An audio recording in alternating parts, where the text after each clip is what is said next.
20 or the 19th, so almost 2. Yeah.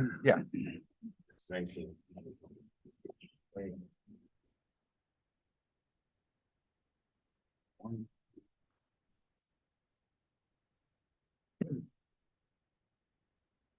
Eagles over there.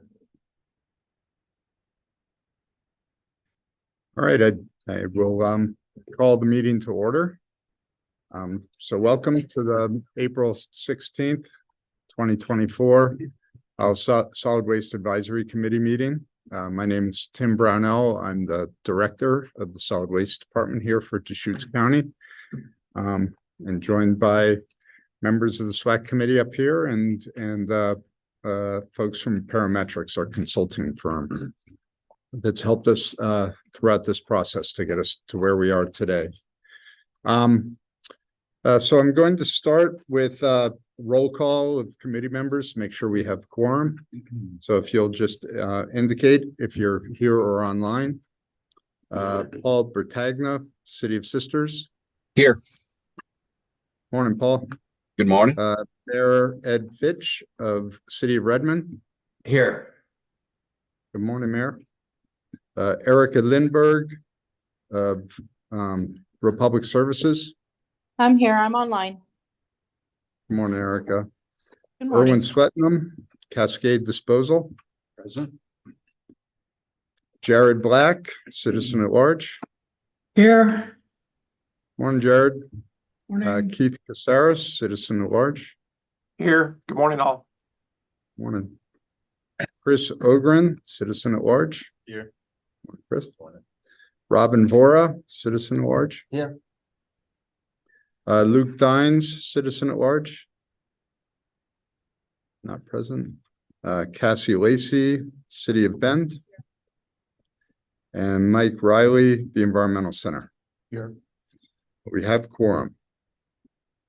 So the first order of business is to review the March meeting minutes. Is there a motion to approve? There are amendments, but we'll get to. I move approval of the minutes from March. Is there a second? I'll second. So moved by Mike Riley, seconded by Erwin Swetnam. Any discussion on the minutes? And we did receive some minute modifications from Robin. Yeah, and so it looks like you hand those out to everybody. Yeah, we did send them out and they should be in the board member packet. I guess this page here. Okay. In the red there is the edits I requested for the meeting. Okay. I don't know if you want me to read them, but everybody. Do people had a chance to review them, or would you like Robin to walk through them? Oh, you got them on the screen up there too. Yeah. Why don't you walk through them quickly? Okay, so instead of Robin Vora commenting, he believes that the property is not appropriate mitigation for sage grouse given far ranging avian predators and for deer, elk, and pronghorn given anticipated levels of disturbance, and also given ODFW comments. And then under air quality, dust devils, I just said in Milliken Valley. And then just a grammar thing on topic 14, crossed out the interest in. I think those all make sense. Any other amendments? Any other comments? Okay, above for approval for the March meeting minutes as amended. All in favor? Aye. Opposed? Minutes are approved.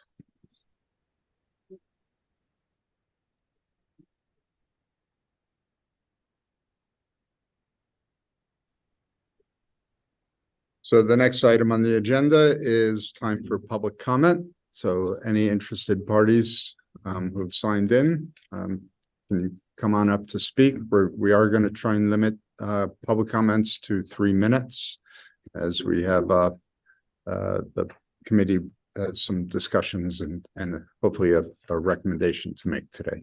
So who would like to speak?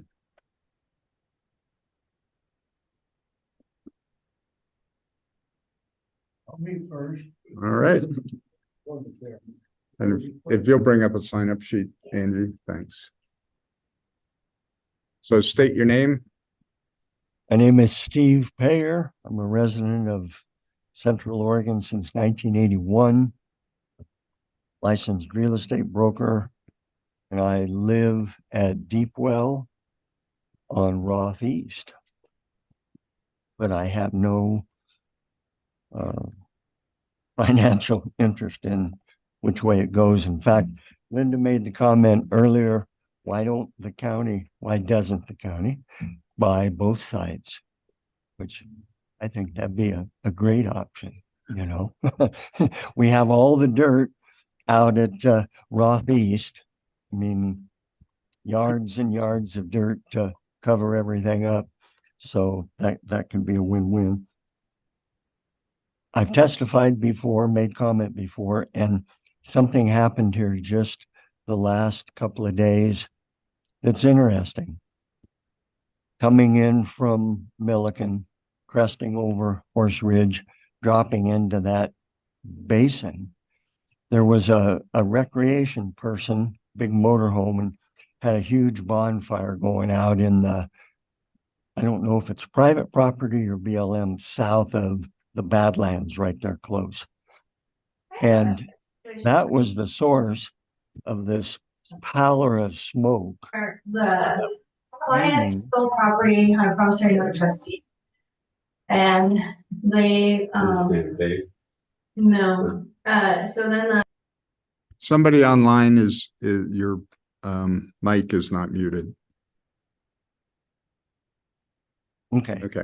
I'll start again. There was this huge big cloud of smoke and I saw it and I thought, what is that? And then as I got down the hill, here's a guy recreating. And all of a sudden the light bulb went on. Odor wise, what will happen on a day when we have an inversion and from the landfill, there's going to be odor and some person is going to get out of the car there at the wildland parking area and go, what's that smell? And I hadn't thought about it before, and not that it matters because I'm sure you folks have already made up your mind, or at least are almost there. But anyhow, it was just an observation that I thought was interesting. I mentioned the dirt. Again, I'll mention again the wildlife fears and the hand wringing and whatnot. There are no wildlife out there. Sorry, I occasionally see during the summertime a little band of pronghorn, but there's no mule deer, there's no elk. I had a bear walk by the house one day. So I think those issues perhaps that ODF and W has brought up may be specious at best. And the farm impact issue, there's no farms out there. There's certainly not going to be farms impacted by 35 trips a day. You've got a ranch to the west that is presently on the market, allegedly for sage grouse habitat. The people looking at the Golden Basin Ranch are talking about buying it for sage grouse. Doug McGee to the east and Jim Anspatch, they're cattle ranchers. Trucks and landfill isn't going to bother a cow. Cows don't care. And finally, the recreation people, they're either on Pine Mountain, they're west of the road. I've never seen a hang glider flying over my house. They all stay where the updrafts are out to the west. The OHV people, they're not over east of Pine Mountain. Even though there is some BLM, it's not part of the OHV platted out bike area. So with that, I'll say you folks have done a yeoman's service trying to weigh everything. And thank you for your efforts and we'll see what happens. I still Thank you, think Steve. gotta buy both. All right. Mark Salvo,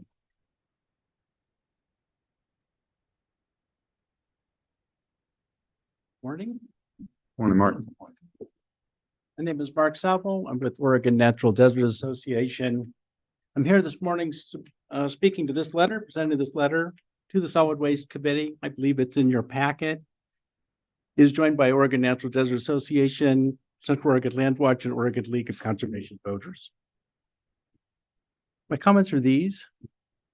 As this committee considers your recommendations for siting a future landfill in Deschutes County, we urge you to also advocate as part of that recommendation for the strongest possible mitigation for developing either the Moon Pit or the Rothies location. While each location may be capable of supporting a landfill, as we presented before, neither is suitable for this purpose for an array of environmental, social, economic, and other concerns. Developing at either site will have deleterious effects on wildlife resources and the public's enjoyment of public lands for generations. However, providing for a comprehensive mitigation program from development beyond what is required from, let's face it, minimal state and county policies can help to ameliorate these impacts. Deschutes County's adoption of a robust mitigation program for what will also be the first landfill developed in the state of Oregon in 3 decades would also serve as an important model for other jurisdictions around the state for decades to come. Moreover, even extraordinary compensatory mitigation for developing a new landfill would cost only a fraction of the immense budget associated with this project. So this committee's recommendation of a robust mitigation program would help to launch a conversation with decision makers, constituents, community organizations, state and federal agencies, potential funders, and landowners to design and implement measures to conserve wildlife, protect recreation opportunities at either location. So thank you for consideration of this request. Thank you very much. I don't have anybody else listed. Is there anybody else in person who wants to make public comment? Thank you. Sue, is there anybody online who has a hand raised for public comment? No? Okay, hearing none and seeing none. Question about this one we received. Yeah, I'll speak to that. So, yeah, so I'll close public comment. For the members of the SWAC committee, we did receive yesterday, in addition to the ONDA and Land Watch letter of comment, we did receive something from the Oregon, ODF&W comments. That was a 6-pager. That came in late yesterday afternoon around 6 o'clock. So I'm not sure if you all, Fish and Wildlife. Oh, that's right. Sorry, Fish and Wildlife. So that was presented in the packet you have today. For those online, did you all get those comments? They did not. They were sent out to folks on the interested parties list. Are you able to send those comments out to them, Sue, from over there? What's that? Oh, they did not go out. Okay, so they're in the packet that folks have here. So these were pretty robust comments.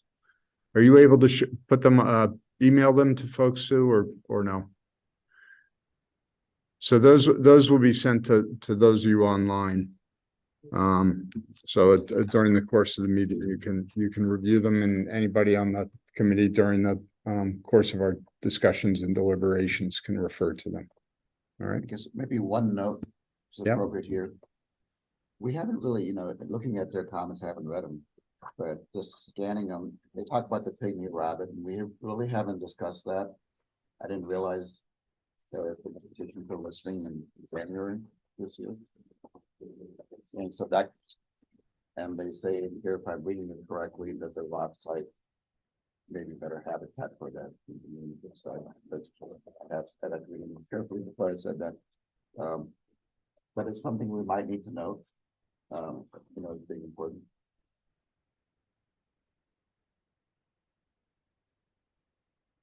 I hopefully folks online heard that, but yeah, so they spoke to habitat, wildlife impacts, habitat impacts, the item that was listed that had not been brought up in public comment or in the report, as we understand it, is the concern of the pygmy rabbit, and the service has received a petition to list the pygmy rabbit in early 2023. And I believe that's listed under Endangered Species Act. Yeah. So. And in particular, the Roth site was an area of concern, I believe. Of greater concern.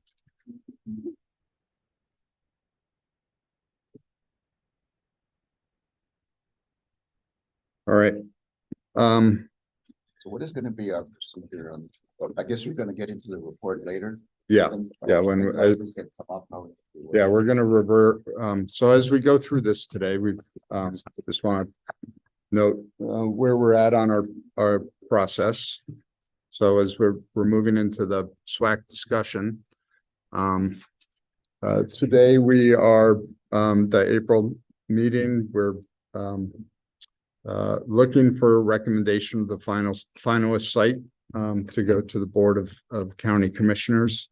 If that is in fact achieved today, then the Board of County Commissioners will have a couple of public hearings on the issue before they make their final selection on the preferred site to acquire and permit and develop.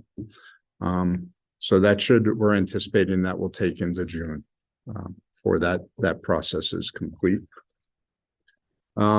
I did want to just comment again on what is the role of the Solid Waste Advisory Committee. So we've been meeting since I believe July of 2022, June or July of 2022. Committee members were asked to participate and solicited. And we have several members of the community at large, and the scope and focus of the role of the SWAC was to provide input on the screening and selection process, so the review of the criteria by which we were selecting the facility and the process that we were using. And based upon those criteria, the committee would participate in the evaluation of candidate sites and other aspects of the landfill siting effort, with ultimately the committee will make a recommendation to the Board of County Commissioners on the candidate site.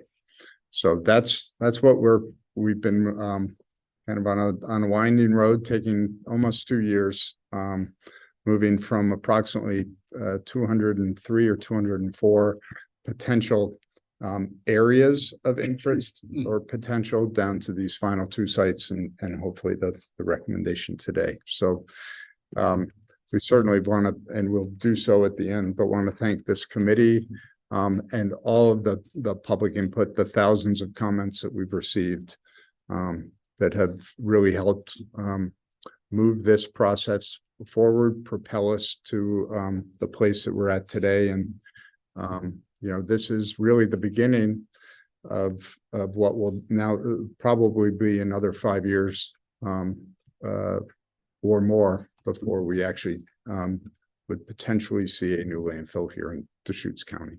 So we'll give you our heartfelt thanks at the end, but will this committee continue in some?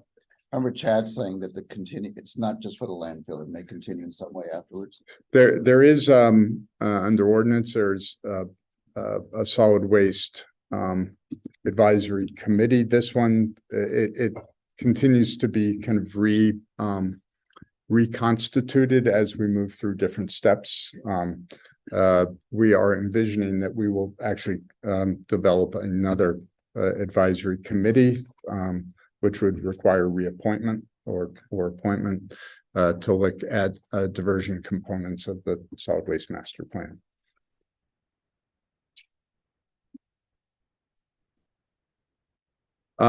So we want to get into some updates that came that we went through and placed into a report based on the March meeting. So with that, I'll hand that over to you all. Thanks, Tim. Yeah, so thank You want to introduce yourself too? Sure, yeah, I'm Ryan Rudnick, paramedic, working with Dwight, and leading the consultant team in this final site evaluation process. We received some comments from the SWAC.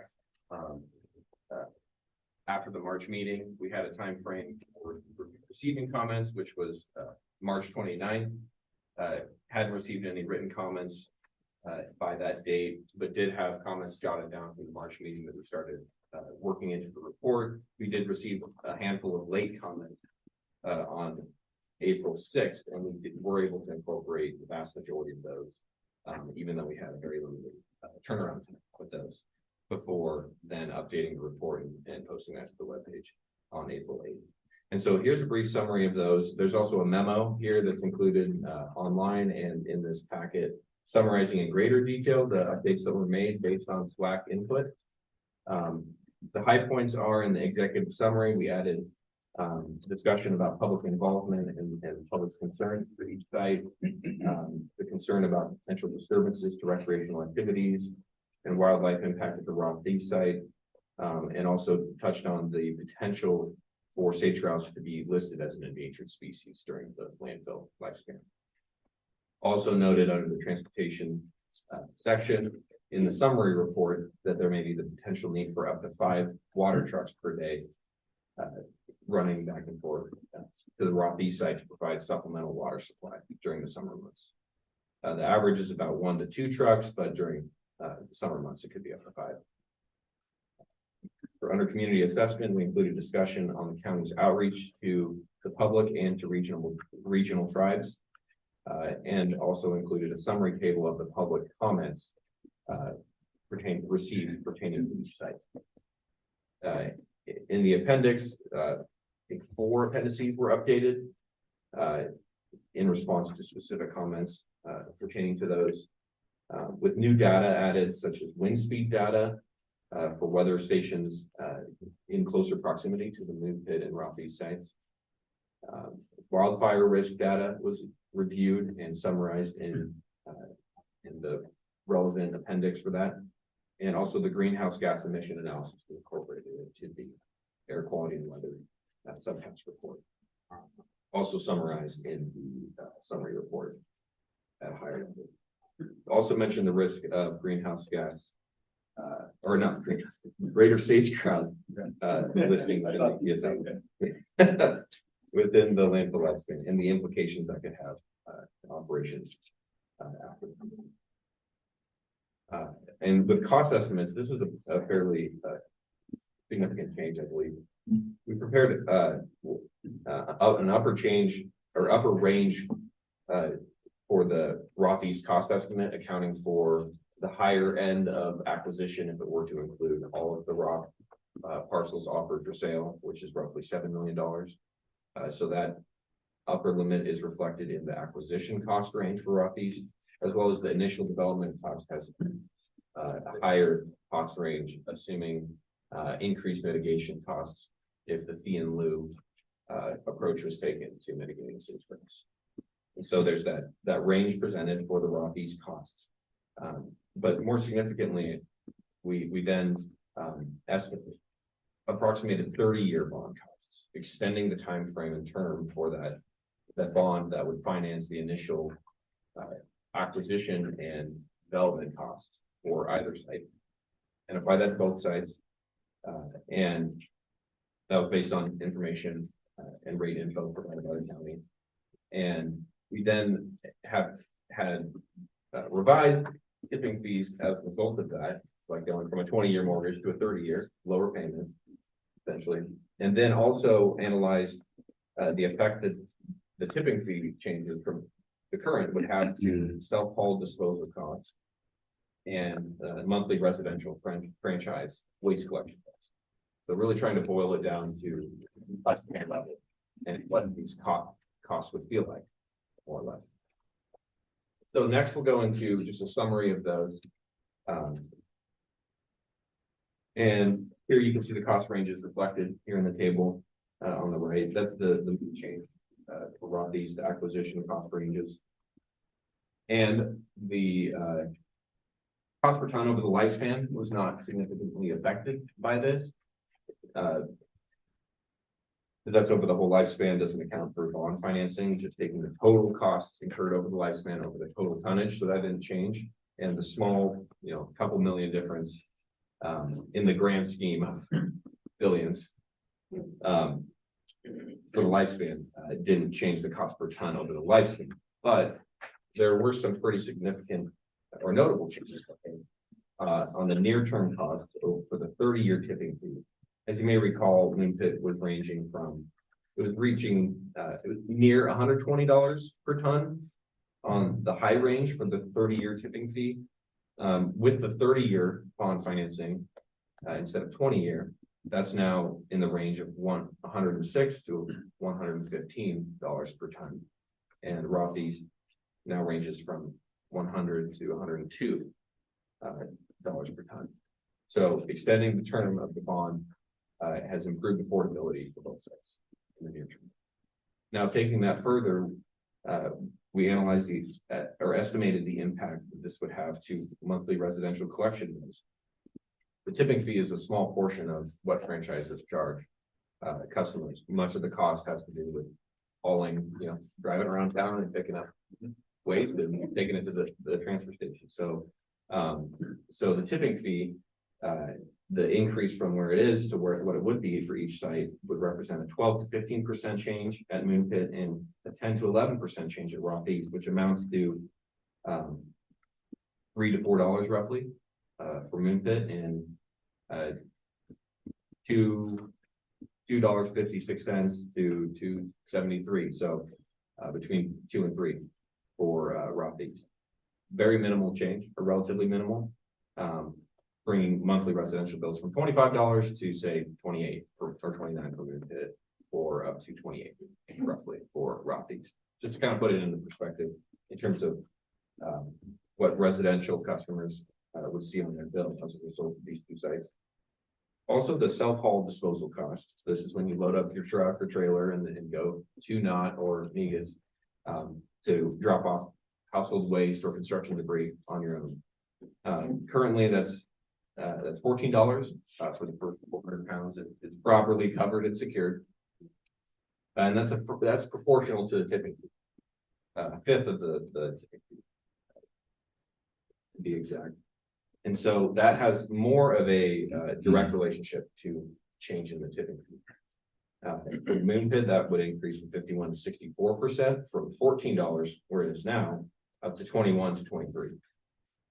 For Rothy's, we would have a smaller increase, roughly 43 to 46%, going from $14 now to approximately $20. So I hope that helps put into perspective the effect that some of these financing changes have on the near-term 30-year costs for bond financing and customer costs. Would that bond have to go to the public that's fair for approval? No, that wouldn't. And can you elaborate, Tim, on why? Yeah, so the question was, would that bond have to go to the public for a vote? No, that's the solid waste department runs as an enterprise fund, so this would be really financing for the development of that facility under that enterprise fund. So it's not like a library, for example. Doesn't come from the general tax fund. We've also provided a preliminary development schedule, which applies generally to both sites because there are similar. With the level of detail we have now, there's similar timeframes associated with both sites, from what we've studied and found. And so from here, you can see, acquisition beginning, quarter 3 and 4 this calendar year, and potentially extending as far as 2027. It's anticipated that an option to purchase would be pursued upfront, and then potentially full acquisition later. That's certainly subject to change based on the county's negotiations with property owners, but that's how that's been mapped out. Land use and permitting is anticipated to take up to 3 years, 3.5 years for both sites. And for Moon Pit, land use permitting would involve the SM zone text amendment to allow landfilling as a reclamation activity, and then it would then be followed by conditional use permit application process and the mitigation. For Roth East, land use permitting, this involves the conditional use permitting and the farm impacts test, which would be subject to. So both of those are expected to be lengthy. In addition, in a parallel track, environmental and natural resources permitting for both sites is anticipated to take approximately the same time frame. And for Moon Pit, that would involve a NEPA process requiring likely an environmental assessment or an EIS to access the landfill site through BLM. Based on discussions with BLM, we've had several now. If an EI or an EA is triggered, it could take 2 to 3 years. If an EIS is triggered, it could take 3 to 5. There's the potential for a categorical exclusion to pass, but that seems unlikely and unsafe to assume. Yeah. That shorter route.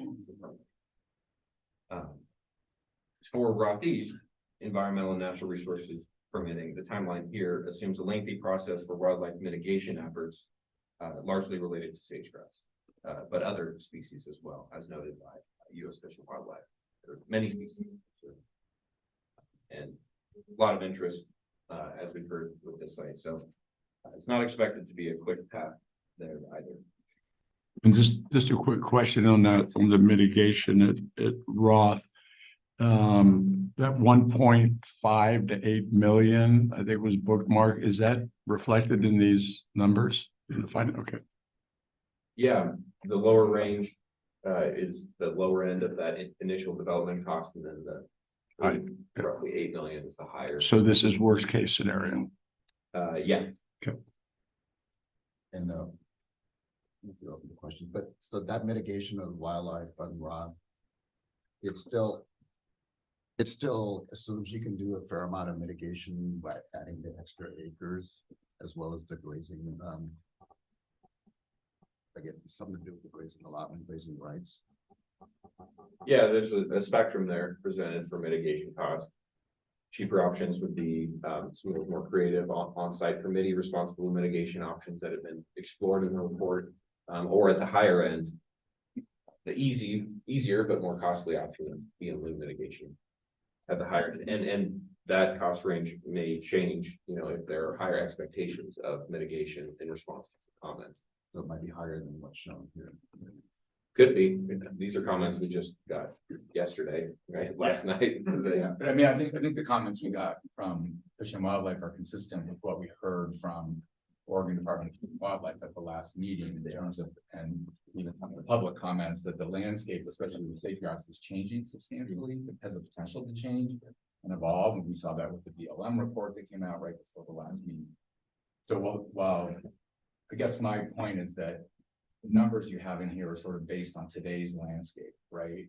Sort of what's known today and the way things are defined, and the likelihood of those costs going up is relatively significant, I think. Yeah, we've captured some of that, but you're right. And the kind of the unknowns out there are probably more significant that could impact those costs. Yeah.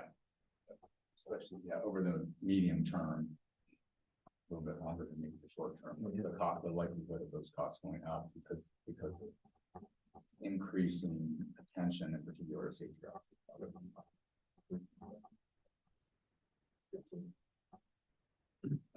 And like I said, there might be disagreement on the grazing.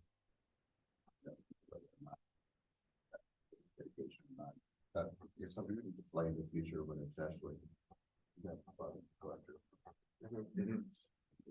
Yeah, and that appendix presents several options for mitigation. Retirement of grazing allotments is presented as one, but isn't one that this report or approach is committed to. That's something that we pursued further, but it helped in providing a range of costs and options, mitigation, and I think collaboration with ONDA is quite likely, and other groups, to work on, the favorable and creative mitigation approaches and whatnot. And so more would be developed based on site that's selected. But that was presented as one option, and it has complications of its own, regarding the transfer of the lease and validating, of those grazing with the new owner. So another point here, you can see kind of the stack of work. Sorry if the color coding is a little unclear. Yellow generally consultant services, grays, property acquisition work. Other, darker colors are permitting related, green, blue, and then solid waste permit to draw out emphasis, and then red, construction, to really capture some attention. And we show that starting in 2028, and the potential for that to extend through 2030, given that will be starting later due to the land use and environmental permitting timeframes. That could be real. And then, but also have a little bit of pink shading there in 2027, recognizing the potential for Moon Pit to begin excavation as aggregate money before permits are issued or approved for landfill development. That would have to be worked out with, based on the county's ownership structure at that time, and mining contractors and whatnot. But it's an active surface mine with the Dogami permit, and if that can be supported by the market to excavate that area, separate from the landfill activity, that might be an opportunity to get a head start. And then our last bit. Yeah.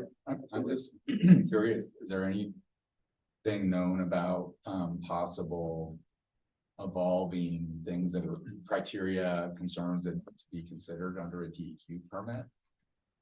That is it changing at all? Are they asking about greenhouse gas emission analyses any differently than they were, or is there anything else?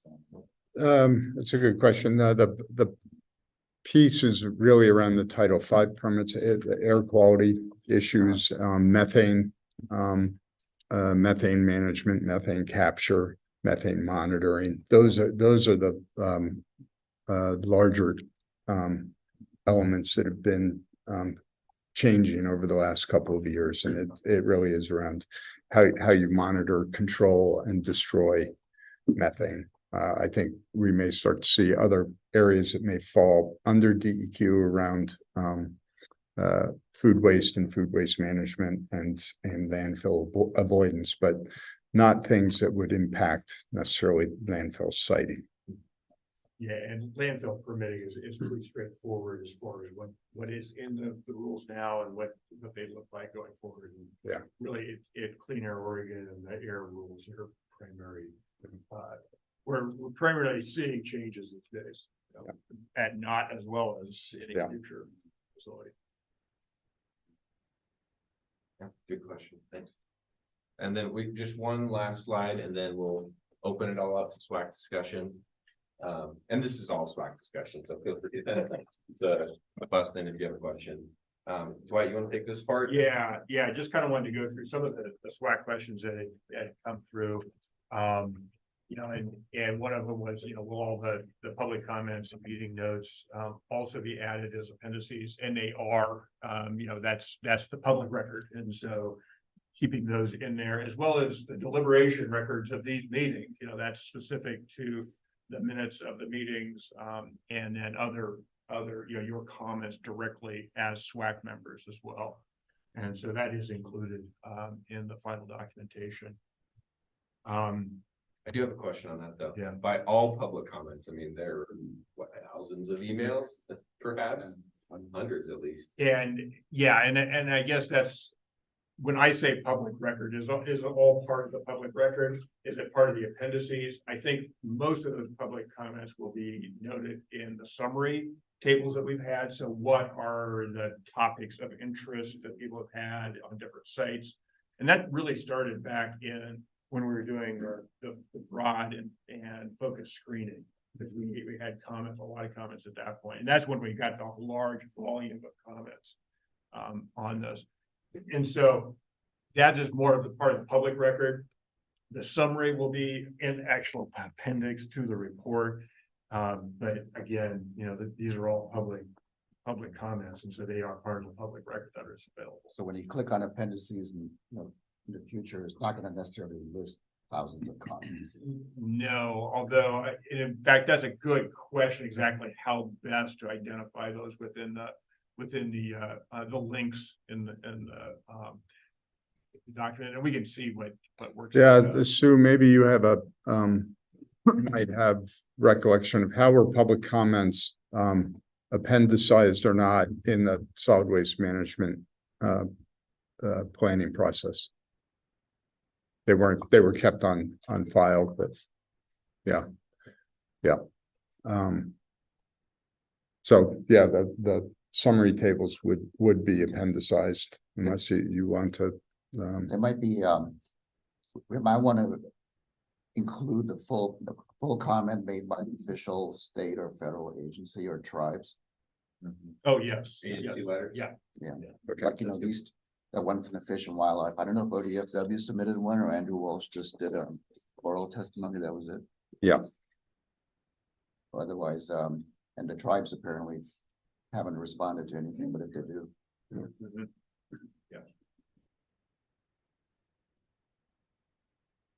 And if we were to consider, you know, the start of this process, kind of threshold for comments, that would narrow down the quantity of actual written comments Yeah, to include in. yeah, true.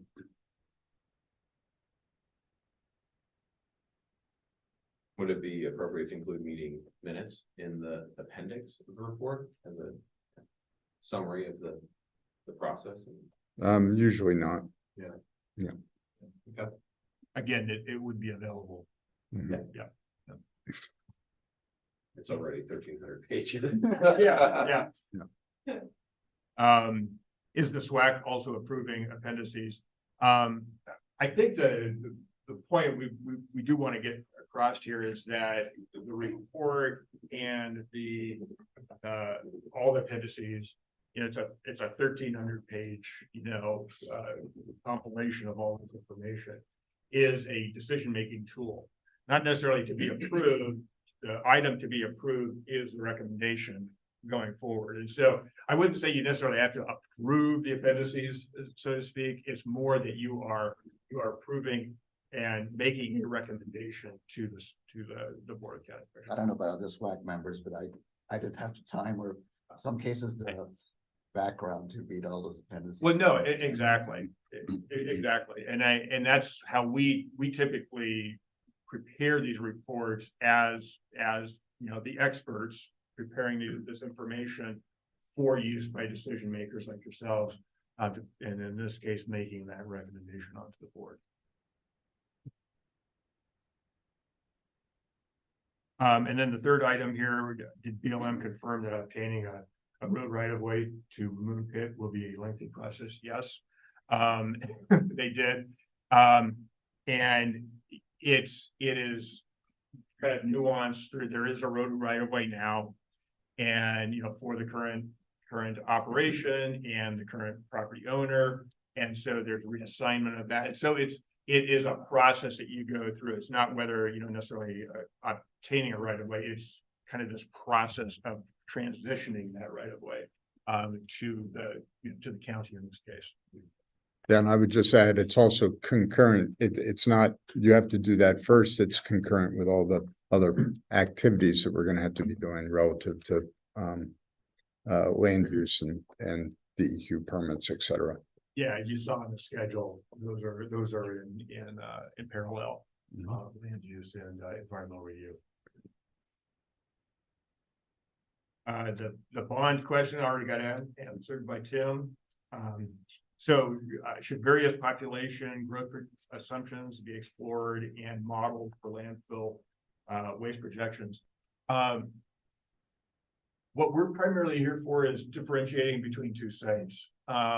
This is actually kind of a larger subject for solid waste planning within the county.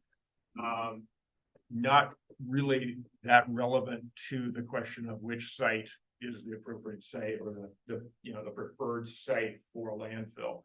So we did not go through exhaustive, analysis, of growth assumptions. And we went with those assumptions that were best supported by state population, by county projections for solid waste generation, and by county projections, and pushed by DEQ for recycling and organics removal and so forth, and diversions. So that's what we used. So we felt that it was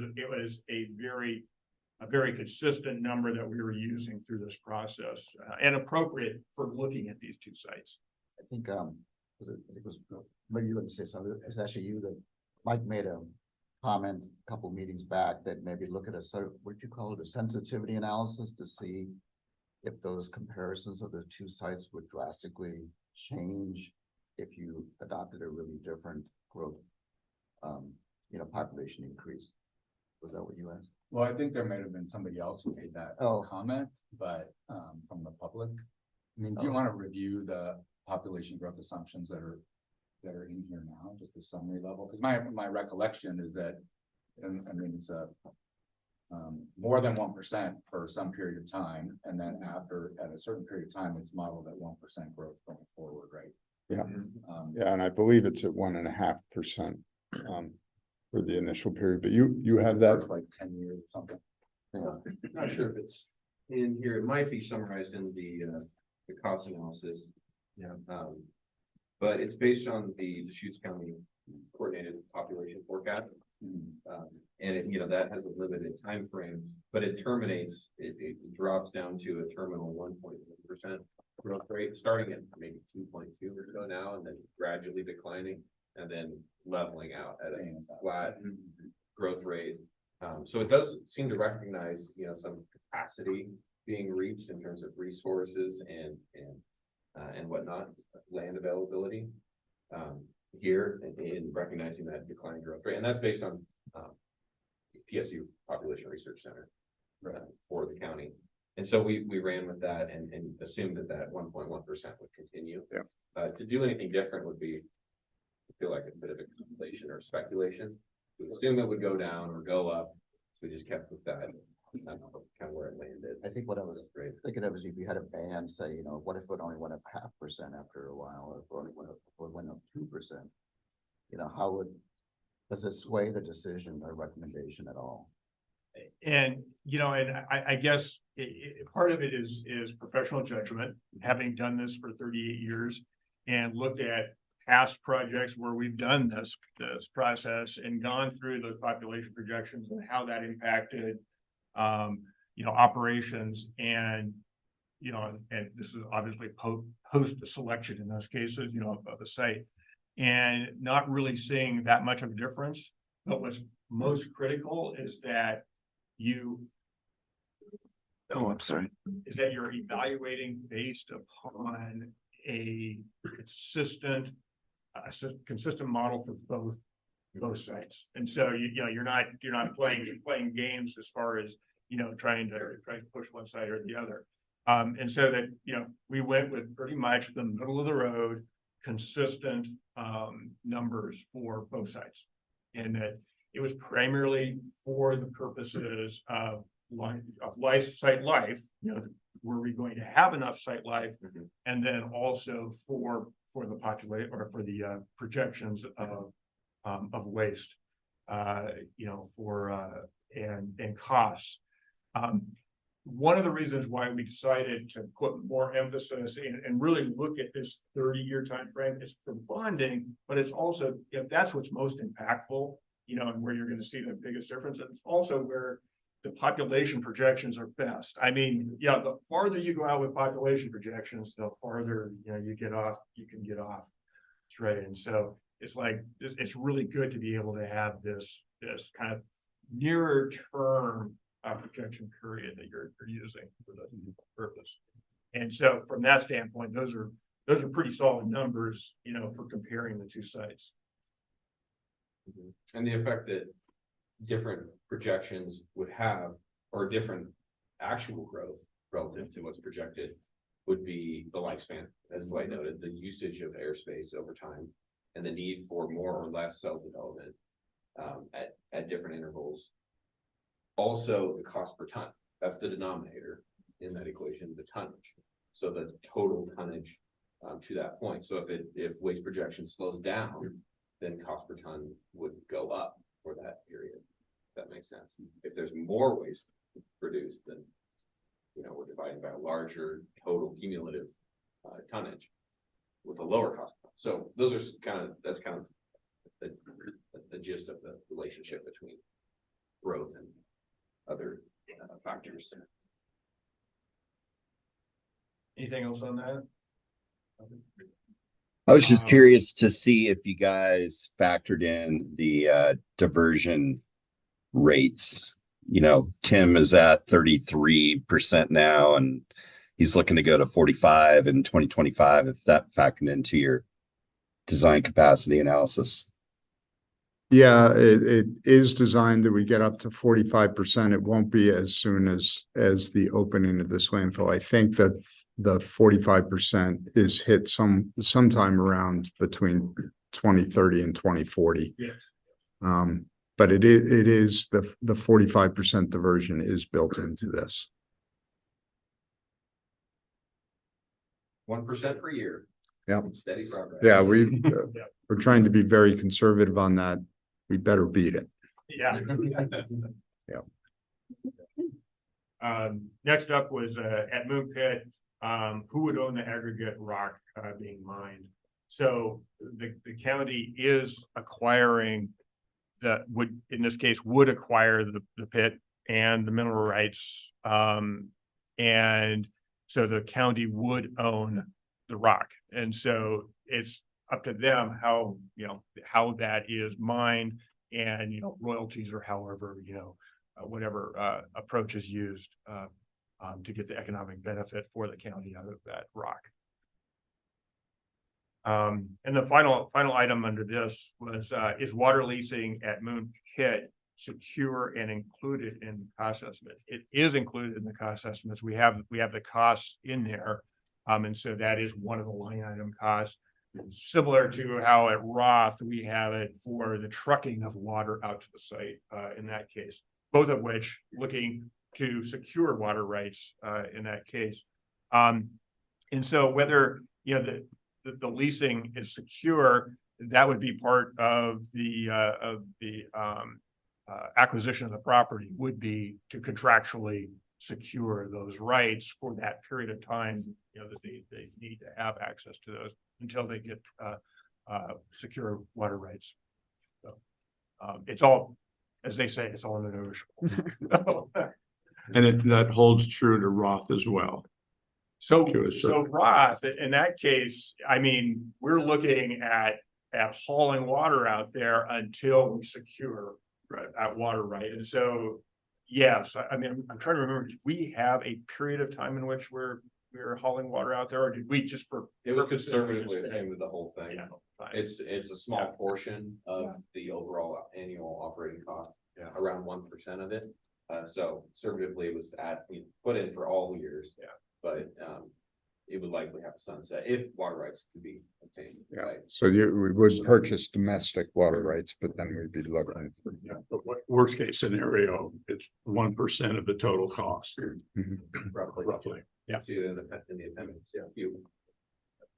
Can you clarify, does that Trucking or owning water rights? Trucking. Yes. But water rights have also been counted as a part of the initial development cost for water system, which you'll see that cost broken down further in the water appendix. I think it's G.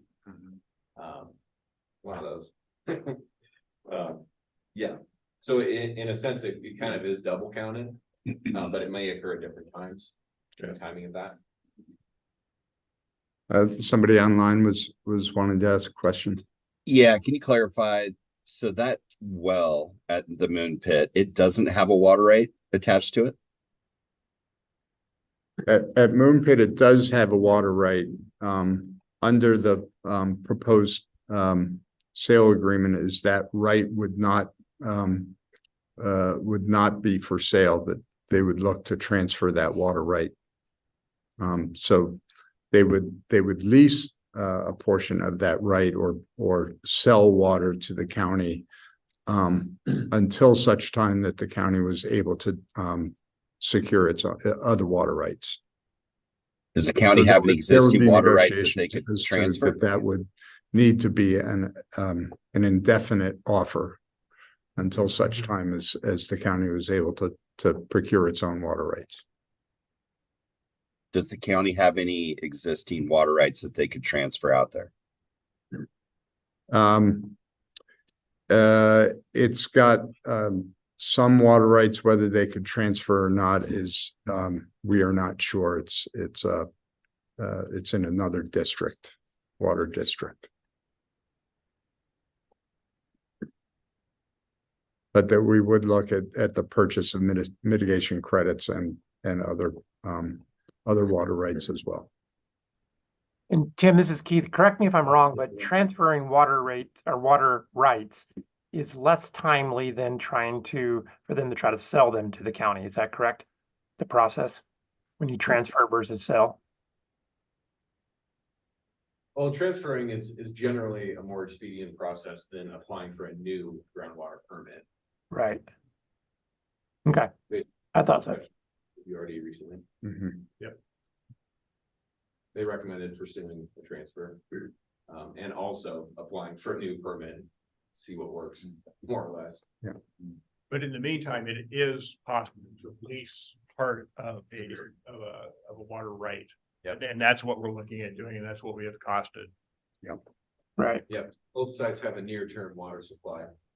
Water supply, near-term and a long-term pathway. I think that's important, that lease, how long that can be in effect for, how long they're willing to lease there, because procuring water rights in the Deschutes Basin, and this is definitely on the east end of the Deschutes Basin, especially with the new rulemaking with water resources, could be a significant challenge. Yep. Yeah. Agreed. So I guess when you say near-term water leasing, how much of a commitment or how long of a commitment did he get from Hooker Creek? In the solicitation letter, it was up to and until the county could procure its own rights. So I'm reading that it's indefinite. Until such time as the county is to procure them, so that could go 100 years.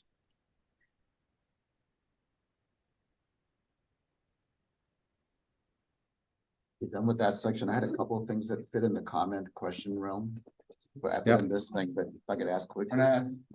just ask an informational question. So these other, in here, we have the meeting minute suggestions, and other suggestions from Robin, but then there's this other stuff in that I'm not quite clear where this is coming from, and already in the draft report, or these are additional changes we're being asked to make today from you or from me? Yeah, This so- whole- this whole packet. Yes. The red is my suggested changes. The black is what's already there. But in the question realm, I think we should document if Moon Pit has a sage grouse, or has any sightings of sage grouse from ODFW. I'm not aware of any. Could be listed as, low density habitat or something, but I'm not aware of any, it being seen there. And then, but based on the Fish and Wildlife Service, where I guess we'll talk about what to do with the report, we've got to do something about the pygmy rabbit. It's gonna need its own section like the sage grouse.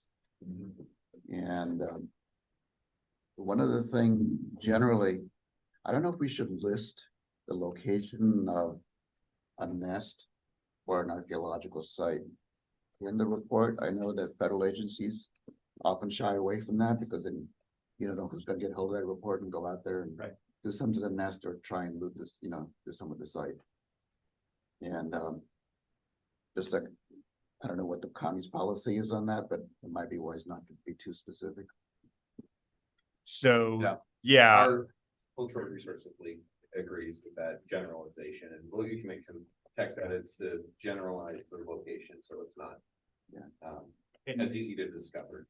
yeah, and we do have, it is actually a redacted report that's in there. For their discipline report. Right, so, but what you're referring to is the. Like the Golden Eagle nest. Oh, You might not say exactly where it is. Yeah, and you might not want to. Yeah. Talk about that site which I think is really not adjacent, but a little bit downstream from that. Because somebody could go in there. I mean, it's pretty well known, but you never know who's gonna read the stuff. Mhm.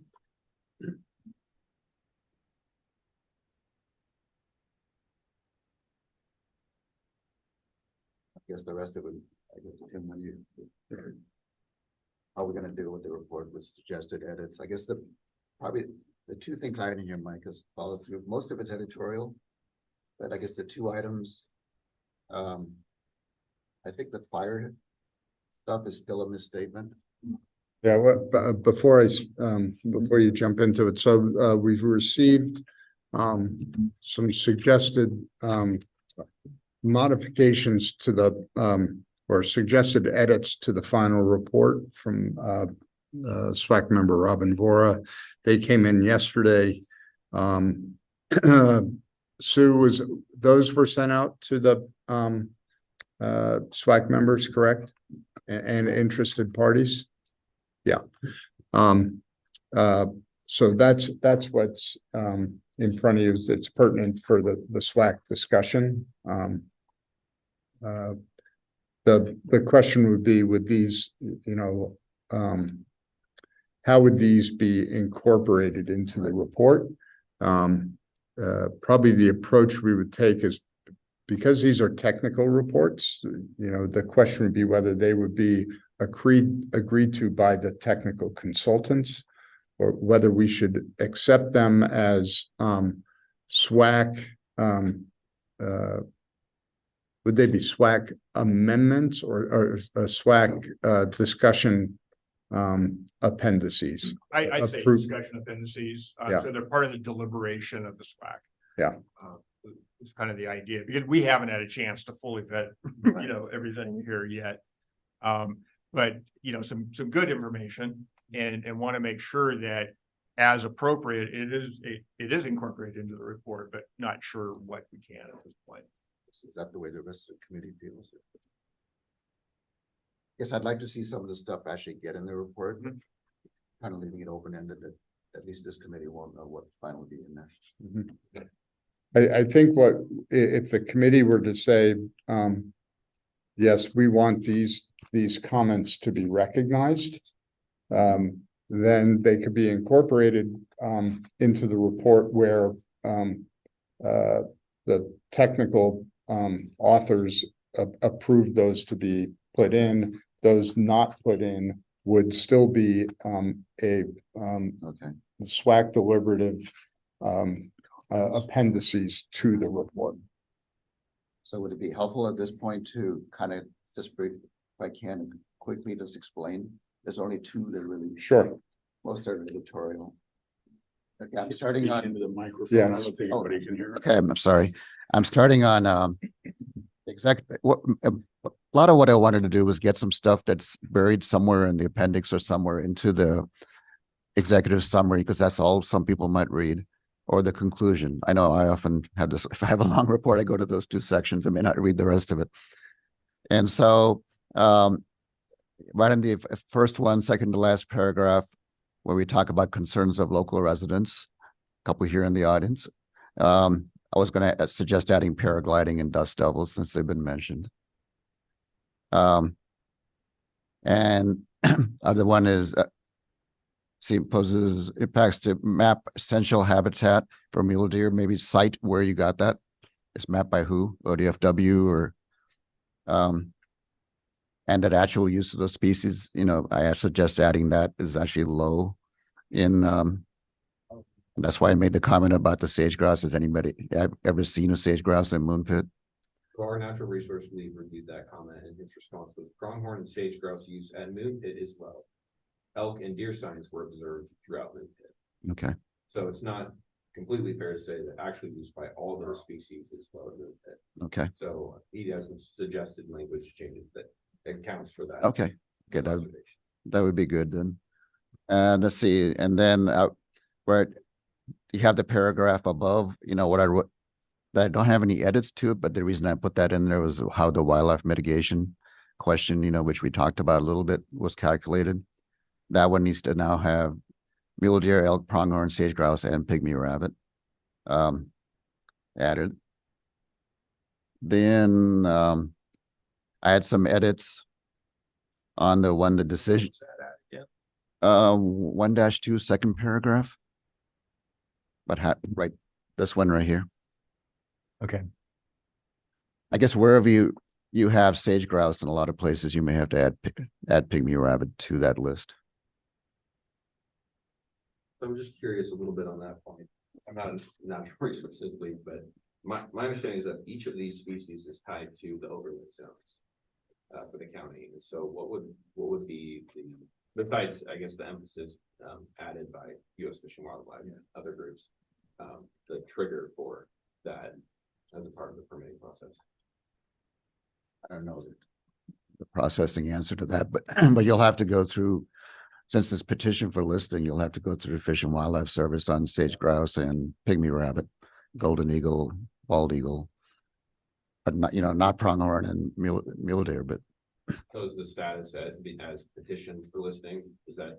I don't know. You got to get that directly from the Fish and Wildlife Service. Yeah, so I think how we can work this is now that we have the wildlife letter. We'll review that, vet that, and how to bring that into the report, both the discipline report as well as back into the summary report and executive summary. Which in this case it has pygmy rabbit in there, so that will be one of the items. So okay, yeah. And then on that kind of final paragraph in there, one of the final ones about the advantages and disadvantages. I suggested and read several things be added to it that you have elsewhere, but to put it in here because that paragraph is probably the key paragraph that people might read.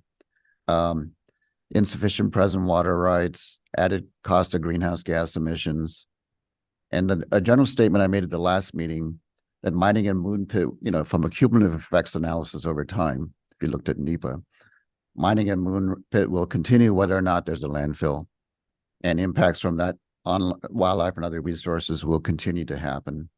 The Roth East side, if it's not used as a landfill, is less likely to have significant additional, impacts on wildlife over time. Just because that to me is an important point. I think it's fair to say. Yeah, I mean, Moon Pit is a disturbed state, and that's kind of the result of a lot of our studies. Okay. So far. Okay. Would you like responses to some of these? Oh, yeah, sure. Based on the consulting team's review. But they were fast. Yeah, so insufficient present water rights, that's the case with both sites.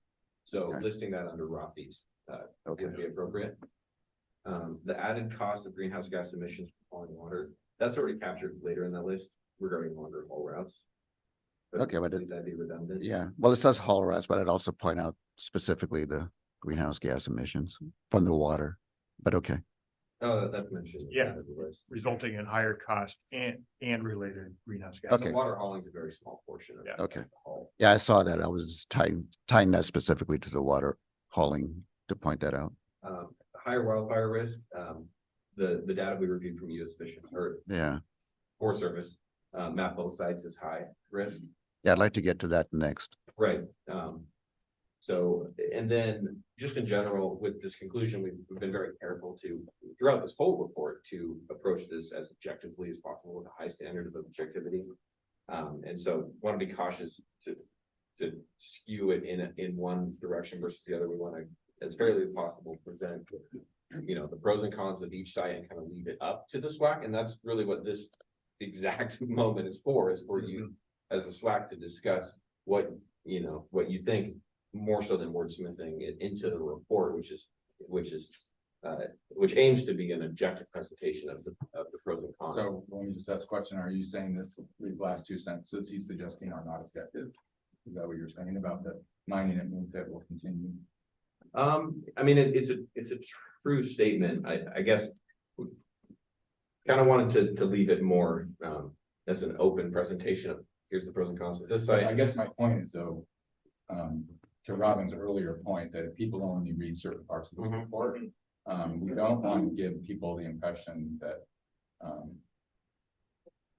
an ongoing sort of commercial activity of some kind is only going to occur in a landfill scenario, which is not true. Objectively, it's false. It's correct to say there will be ongoing commercial activity.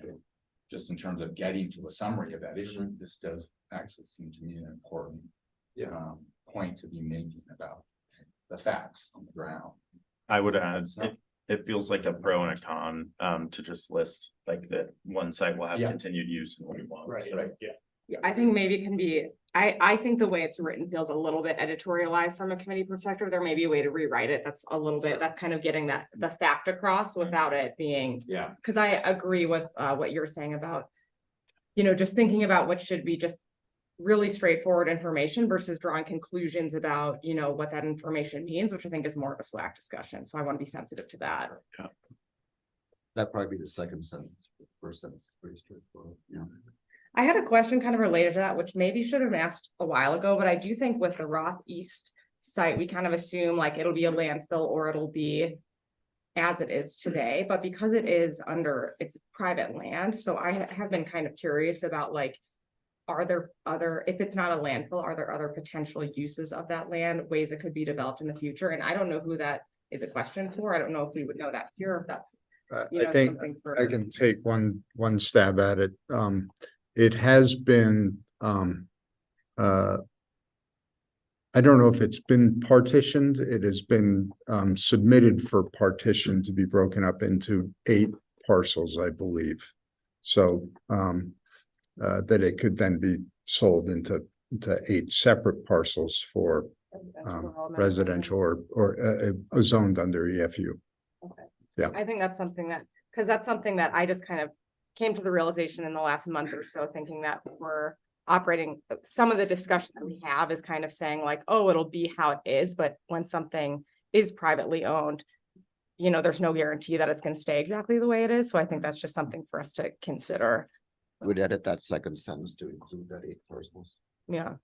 That would. Yeah, and we can talk, we can That might figure out exactly what that partition plan was. And I think that's kind of where, when I was reading these edits, that's, it triggered that for me, that it's like, I don't know how much we can say is factual. We know that if Roth East site is, if not used for a landfill, we don't actually know what the future land use could be. So anyway. That's a great point. Yeah. Further to the east, you have shooting range. Yeah. Trap shooting, and you have accepted your receiving facility. So, you know. Okay.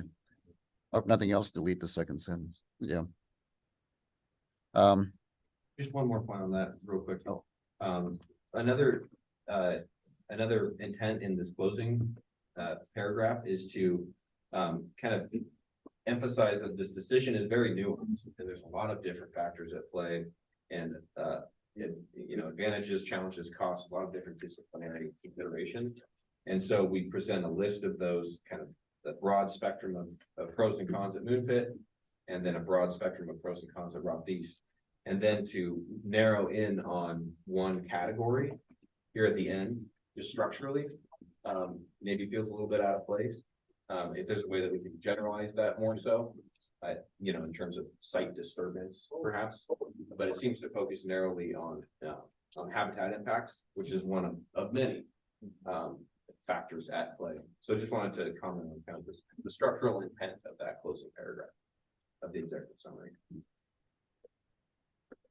And there's a place where that belongs, like in the natural resources section. I was just trying to bring, to me, it was an important point that I was trying to bring it out in the comparing paragraph 2, but. You want to continue? The wildfire was one that I guess, you know, I'm not sure where you got your wildlife risk data, suggested a reference. He's saying that they're both the same probability. Because the person that is really the guru on sagebrush ecology in this area and the fire ecology, you know, is Rick Miller. He's a retired from OSU professor. He studied this his whole career. And I also talked to a couple other people. The soils in the Badlands, the Moon Pit site, don't, you know, promote lush vegetation growth. The soils up at Roth East are a little more productive. There's also more invasives with cheatgrass. And so when you have more vegetation, more cheatgrass, gonna have more fire. And I mean, and I've been to, you know, a number of talks on this topic, and I just pulled up, you know, quickly just pulled up a couple of citations for you to look at. That the fire risk, for what at least everything I've heard, differs between the sites. I mean, I've heard ecologists give talks saying that there's never been a big fire in the Badlands. That's why the trees are there, they're old. Versus otherwise it's invasive juniper up at the Roth site, which suggests that fire kept it out until we started suppressing fire. And so I think that statement you have up there about being equal risk is an error, but I guess I don't know how we can correct it as a committee, but I urge you to look into those publications and see if you come to a different conclusion. The Forest Service map on both is high. Yeah, those Forest Service maps and the ODFW maps, I mean, ODF, Oregon Department of Forestry maps, are big, broad things that go across huge scales. I mean, the current Department of Forestry one is really controversial because it shows a lot of areas and a lot of people having their insurance rates raised and everything else, because it just lumps a lot of places together. They're mapped by people, you know, sitting with GIS and so forth, not necessarily people on the ground doing field ecology work. And I used to work for the Forest Service. I mean, I know how some of those maps are made. But I'd encourage you to, and you can even talk to Rick Miller. He'll answer the phone in Corvallis. He's retired, and see what he says on that. But yeah, I guess I spoke with our subtask lead on this point, and there just wasn't enough time to fully investigate all these sources to say whether this is appropriate to incorporate as is now. From the data we've seen, in addition to the layer for burn probability, there's fire incident mapping, and there were more incidents in the Badlands from lightning. But there's a higher flame height potential at Roth East. So they kind of have different fire risk factors at play there. that's what Rick Miller says. You know, you're going to have single trees going up, and I've seen them out there walking around. We all have, you know, that lightning hits a tree and burns a quarter acre or something, but you're not going to get a fire that would affect the landfill operations. If you speak to just how, like the fire protection measures that would be in place at the landfill and how it would function really at either site and how it would interact with any potential wildfire. Yeah, I mean, you know, one of the things that you get with landfills is essentially their fire breaks. Because the way that they're operated and, you know, the full function of them with access roads actually acting as a fire break. So, you know, rarely do the landfills themselves either generate a fire going offsite, or are they impacted by a fire coming on? And that's just because their operations, the way they are, you know, we have abundant water, you know, that's part of the reason why we want water out there is for fire protection as part of it. We also have a lot of soil that we can use for that purpose. And so as from a differentiation standpoint, again, between two sites, I don't know if it really makes a difference between the two. Yeah. So that's really kind of the main point. Yeah. That's largely what we're trying to do here is differentiate sites for the purposes of selection. Right. But I hear you, Robin, and I think we should refer it to the technical folks to see if they want to put a little more detail on the differentiation of the type of fires. I didn't suggest taking out what you had, but I suggested having that addition in there. Yeah, and I think it's great. I think it is very good to look at it further. Unfortunately, we didn't have time, you know. I guess maybe a couple of things briefly on what you just said. If you look at a satellite in an old photos of Pine Mountain, there are no trees on that north side. Hmm. Those all came in with fire suppression. So that means wildfire regularly hit Pine Mountain and burned through there. And if you get into, you know, what you're saying is true, if you're in an up to say a 97 percentile fire, meaning what 97% of the fires will probably not affect the landfill, but almost all damage or things that, you know, you can't control from a wildfire happen by those 1 or 2% fires, million acre fires. You know, the Long Draw fire, for example, in Malheur County, it was spotting 2-3 miles ahead. A grass range fire, you know, the biggest in last 100 years in Oregon. And a fire like that coming down Pine Mountain, you get a 30-mile-an-hour wind, you get a fire like that. It doesn't happen very often, but when it does, it's none of that mitigation and either one of these sites will do anything. It'll burn right through there.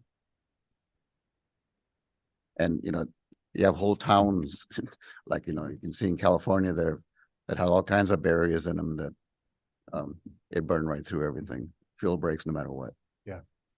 No, I mean, I agree if it is such a fire. I think what we can note is what is happening on the site for fire mitigation as well as fire suppression. And, you know, because I think for the most part, given what landfills are and, you know, how they are, you know, revegetated and the like, that it's not going to be a significant threat either way, you know, to the landfill or the landfill threat to others. I think your suggestion is a good one. Let's go ahead on that particular section and you got to work on it. Yeah. Oh, yeah. And great citations here, you know, that we'll review. And there are probably more. I mean, I didn't have time to research that. On the natural resources section, like we mentioned, adding a section on pygmy rabbit. And I just had, it's not just ravens, but other avian predators will also be attracted. Just acknowledge that the ravens would be the primary, but just there'll be other ones I there. think generally for those, we can include the broader mention of other avian predators, but our natural resources, we did intentionally focus on ravens as the key predator for sage grouse, and that's what most of the cited studies are pertaining to. So there is kind of a broader acknowledgement that there's other predators, but also a more of a focus on ravens as well. Yeah, it's like we had an early comment, was it from Stu Garrett or something right in the beginning of a study, bald eagles coming 50 miles and some to a landfill to, you know, and they would prey on it. And I don't know about those avian predators on pygmy rabbits, because they might do a take on them too. That's something I don't know much about, but when you write the pygmy rabbit section, you might look into. And then on big game habitat, what I've said before is that because of disturbance, and if you know, just the level of trucks coming in and all that, it's not necessarily completely, unless it's quite a ways away from the landfill, it's not going to be, you know, complete mitigation for mule deer, elk, pronghorn, because they're also affected by wildlife disturbance. And then the thing on sage grouse is the same thing with avian predators and the disturbance. And then I had that same sentence that we talked about earlier about mining will continue on good. And you can delete the second sentence if you think it's not objective about the Rockies side. That might be a good place for that to be captured is in the natural resource perspective. Yeah, but again, I was trying to bring also these points, at least to me, that were important also in the out in front. And I thought we ought to mention that there's been no response from the tribe so far. That makes sense. Yeah. And like I said, I think that cultural site is nearby, but not immediately adjacent, but they maybe it's bigger than I realize and it comes to it. I haven't seen the archaeology report. Good point. Let's see. Oh, the cost analysis, including for water, just a little bit. And in the conclusion, again, I added some of the same things I had in the executive summary. That were, at least I thought were important points we've already talked about.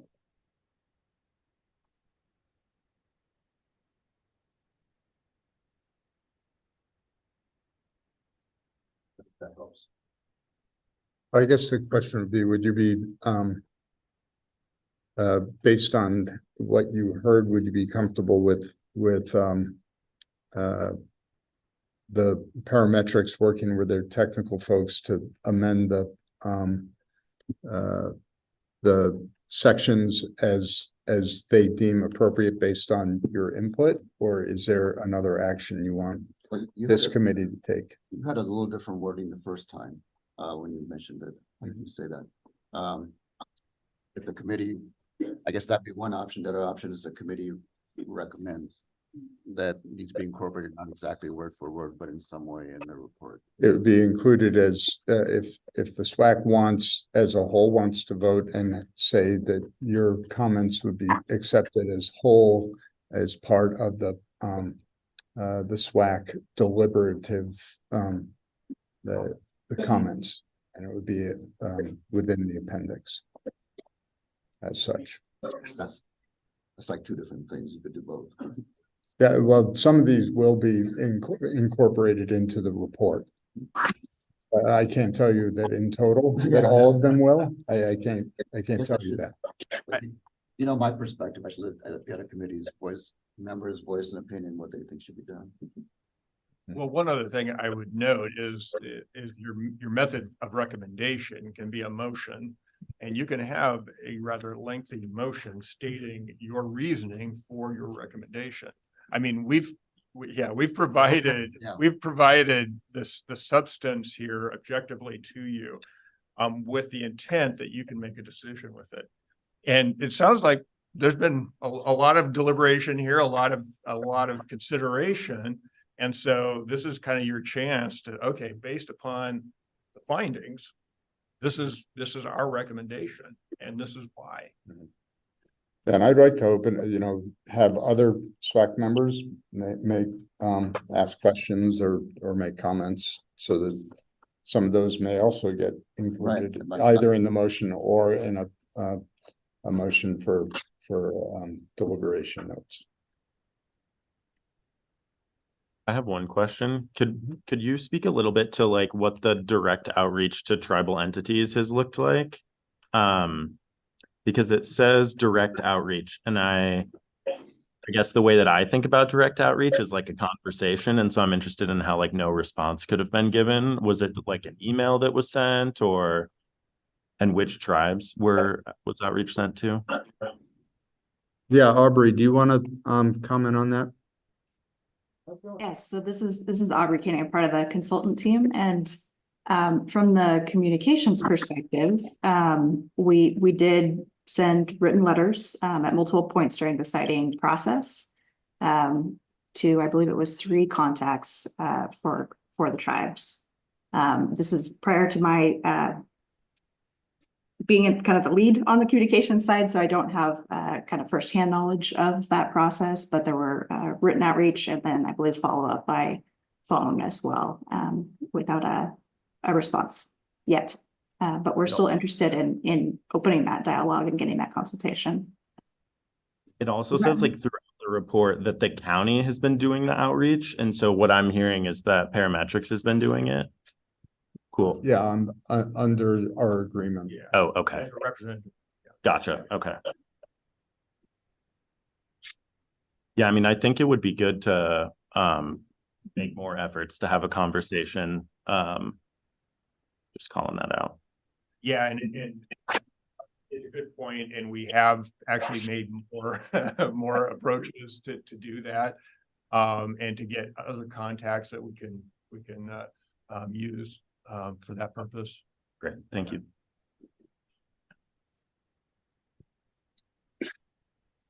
In terms of Robin's suggested amendments to the report, I mean, I support the discussion that we had earlier on the executive summary, understanding that second sentence, especially this last paragraph,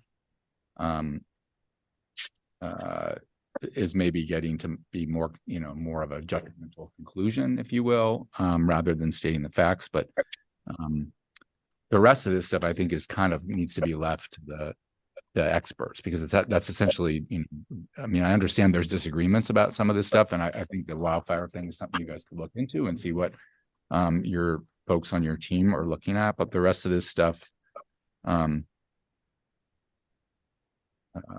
it's really up to the judgment of the team whether that makes sense to incorporate into the report. But I do think that the stuff in the executive summary is important to just make sure we get the full picture painted for people, because people are generally going to look at that and the conclusion section, at least to start with.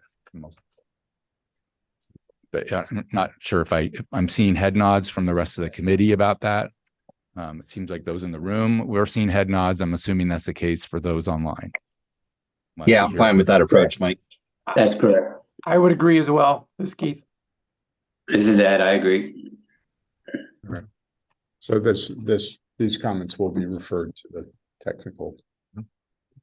Yeah, and encouraging that, the part about what will happen at Moon Pit, regardless of whether there's a landfill or not out there, that somehow gets reflected. Yeah, so what I heard more generally is a section will be added on Pygmy Rabbit. The wildfire risk section will get further evaluation. Take another look at that in more detail. And you'll delete the sentence on the future of the Roth site of the landfill. And the other comments, which are more editorial, I don't know what words you would use for those. They would kind of left to the technical team to look at what they think the right response is, if they're appropriate to include or not. Yeah, and other avian predators will be also assessed. Yeah, I personally would like to see those other ones. Yeah. Just voted for approval by sense of committee is not ready. So do we want to move on to, I'm not sure how we want to handle this in terms of the vote on which of the two sites we want to move forward, if there's consensus about something, or if we're going to have a vote and have a split decision of some kind. Do you want to go around the table and have people kind of weigh in kind of what they're thinking to start with? I think that might be appropriate if people are willing to do so, to say where you're leaning, and that way we could probably get the appropriate first motion. Should I start, or do you want to start, Chris? Look, you're leaning in there. I'm happy to start. I'm leaning towards Moon Pit. Do you want to give a summary of why? I think just given the conversations we've had over the past 2 months, that the site is an active gravel mine that already has, implications for wildlife in that area. I think, Cassie's comments about we don't know what the future of the Roth East site will have. I get that. I also think it's unlikely that it'll be a big mine. So I think just the industrial site for me is the reason why I'm leaning that way. I think similarly, I'm leaning towards Moon Pit. I think for similar reasons, the city of Bend has explicit council goals around greenhouse gas emissions reduction. So that's definitely an important factor for us. It's just kind of that distance traveled. And similarly, that the city council has kind of always had versions of council goals focused on just stewarding the natural environment and protecting our environment. And so for a lot of the discussion we've had about Moon Pit being an already disturbed site versus an undisturbed site, with the caveat that we don't know for sure, but we do know that Moon Pit is disturbed today. So, and I think a lot of the comments that we hear from the, from ONDA and U.S. Fish and Wildlife and Oregon Department of Fish and Wildlife are all I think that's kind of the root cause of a lot of the different factors that come out of that, is that the impacts to wildlife and other environmental impacts are just less when it's a disturbed site. So I feel like we've heard that consistently enough. And that kind of being a longstanding value for the city. Yeah, I would have to agree as well, for all the reasons as mentioned. I like the Roth Pit, or the Roth East site from a financial standpoint. I'm concerned about the habitat and how that will be handled, and the delay of those processes as well. I'm not super excited about citing landfill in a current mining application, but it might be the way to go. I actually made a list of pros and cons, but as I mentioned before, to me, but these are both poor sites. I wish we hadn't let go of some of those other sites as quickly as we did, but given we have to choose between these two as a committee, I also favor the Moon Pit site. I don't know if it helps. I could rattle through my pros and cons of how I got there, but you probably heard it all. Advantages of the Moon Pit are existing mining, less infrastructure, existing disturbance, aggregate resource extraction to subsidize land use operations.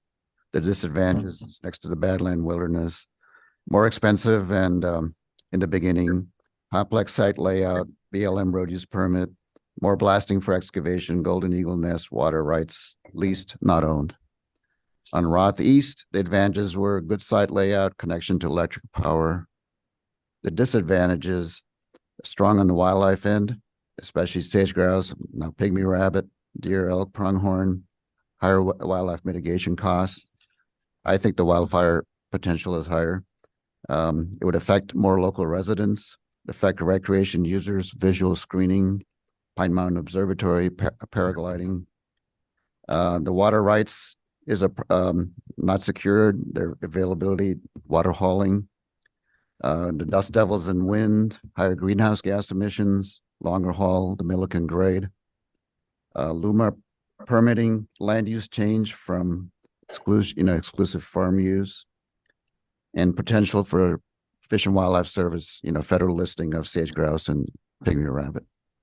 So that list, I guess it's bad to make a recommendation based on negatives rather than positives, but if we have to choose between the two sites, I think Roth East has more negatives, and so that's why I would go with Moon Pit. I'm supportive of the Moon Pit site as well for the reasons that everybody's shared. Primarily that it's an already disturbed site, and it's, I think, going to have less impacts overall on wildlife. And I think, although we haven't had any real input from the tribes, it appears from the data we do have that it'll have the lowest or least amount of impact on cultural resources, again, primarily because it's already disturbed.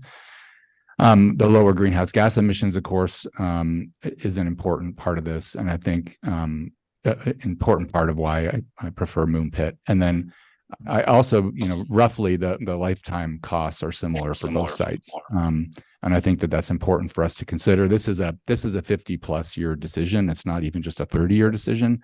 And so we need to look at that kind of time frame. I do want to, again, as Chris said, just express the concern about lack of coordination so far with the tribes, and I think we should continue.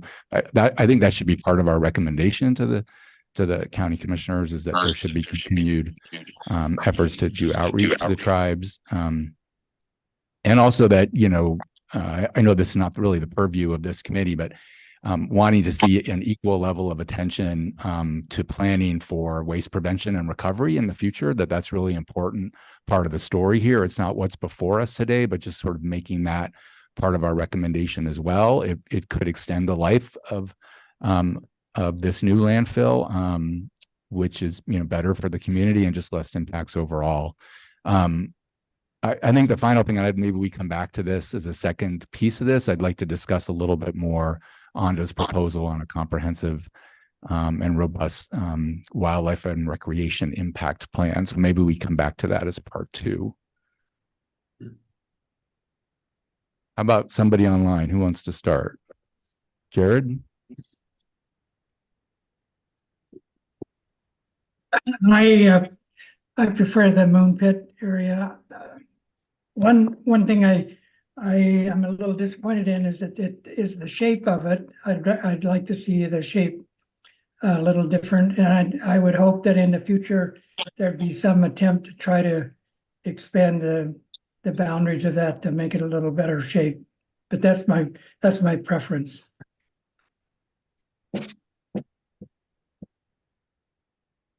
Erica, would you like to speak next? Yeah, I think the recommendation for Moon Pit, really no other additional comments outside of what everybody has said.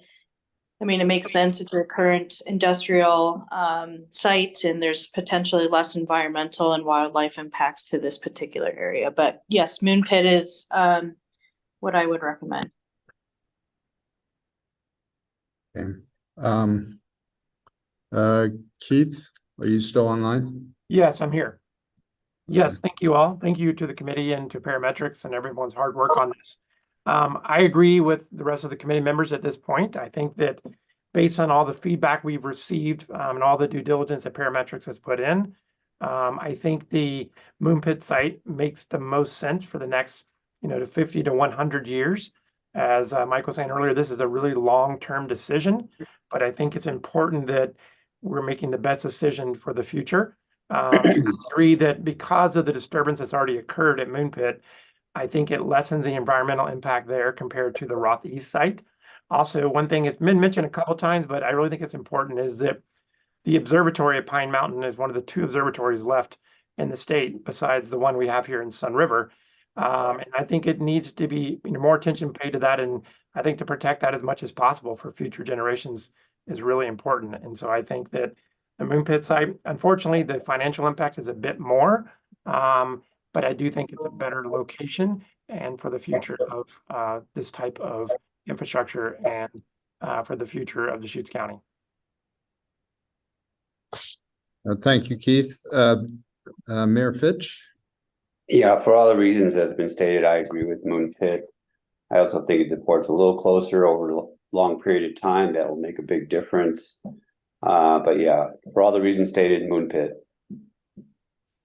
Thank you. And last but not least, Paul. So I think when those of us that were around in 2018, when we were going through updating the management plan for the county, the decision to site a landfill versus hauling our waste up to the gorge was about transportation costs. And I think the Moon Pit is far superior to the Ross site. That 16 miles round trip means a lot when you're talking, the number of trips per day, every day of the year, potentially for 100 years. That adds up to a huge number. And I think it's a big consideration. And I also feel a lot more comfortable with Fish and Wildlife's view on the Moon Pit over the Ross site, with their primary concern being on habitat loss. So they're not going to like either one, but they were more concerned with the Ross site. So that definitely influenced my decision. Great. Thank you, Paul. Appreciate it. Sounds like we have consensus on Moon Pit. Yeah, it does indeed. So with that, I think we may want to, would somebody like to craft a motion? And I don't know if it's 2 parts or 2 separate motions based on what I heard from you earlier, Mike. Sure, we could do the first part and then, so I move that we recommend to the Board of County Commissioners, Moon Pit for the final site choice of the SWAC for a future landfill for Deschutes County. I'll second. So moved by Mike Riley, seconded by Chris Orgren. Any discussion, further discussion?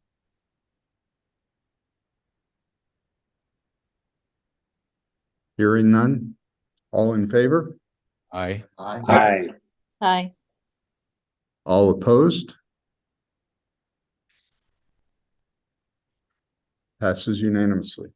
So the second piece I wanted to propose to the committee is that from the environmental perspective, and I think given the values of our community today, whether that's concerns about game and hunting and fishing or protection of potentially endangered species, and also the recreation impacts that are going to come even at Moon Pit, I'd like to have us encourage the commissioners to work carefully with the community to craft a robust and comprehensive mitigation strategy that really protects wildlife to the extent we can, and that reduces the impacts, because there is a lot of recreation impacts even at the Moon site when you think about public use on the Badlands and public use of the Horse Ridge area, whether that's people walking, people cycling, backpacking, all that sort of stuff. And while I don't know that today, you know, we're going to have all the details worked out, I think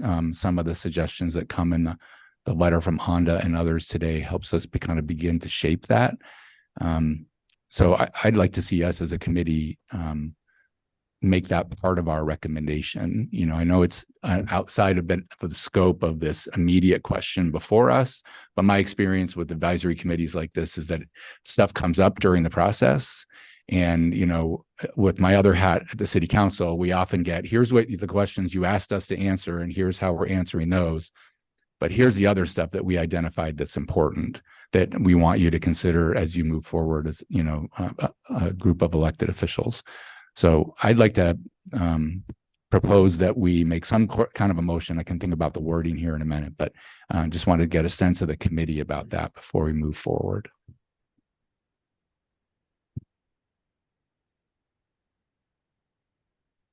Mike, I think it's a good idea. So you're suggesting that some of this mitigation plan would involve a committee and rather than just the consultants and county staff? I haven't thought about like the specifics of how. I think it's more just encouraging the commissioners to actually look carefully at how we can craft a robust mitigation plan that really is consistent with the environmental values of today. And I think as is pointed out in Onda's letter, this is an important statewide decision. I mean, we are talking about citing a landfill, you know, in 2023 through 2024 forward, right? Reflecting the values of today and the communities of today.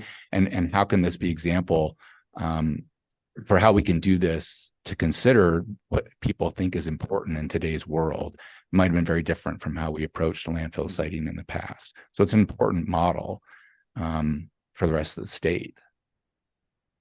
Yeah, I agree. And if, you know, if there is going to be a future to this committee, that's a role at least I would be interested in, and maybe others would be interested in here too. Me too. I support that proposal. Agreed. Is there anybody online who has a concern with that approach? And No, I just think it's a prudent approach, and it makes sense collectively for this committee to continue in that capacity.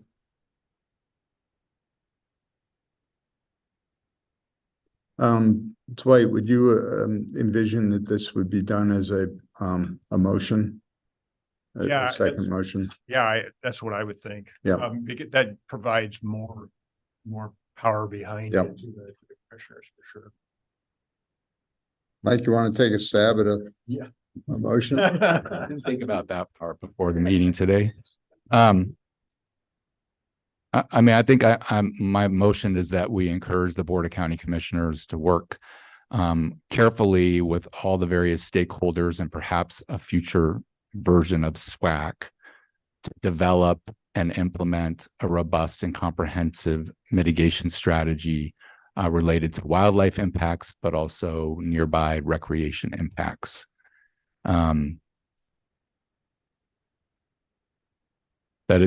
you know, we can include in there that it's an important part of how we make decisions like this in the modern world to reflect today's values and concerns about wildlife and recreation in our part of the community, in our part of the state.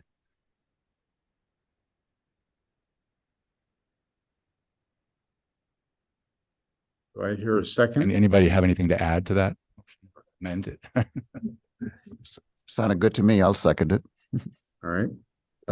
Is there a discussion? What do you think about adding in some carbon reduction language? Was that you, Paul? Yeah, I think it's just important. I think, you know, part of the decision was to recommend the Moon Pit because it's closer and, you know, just reducing the carbon footprint of this facility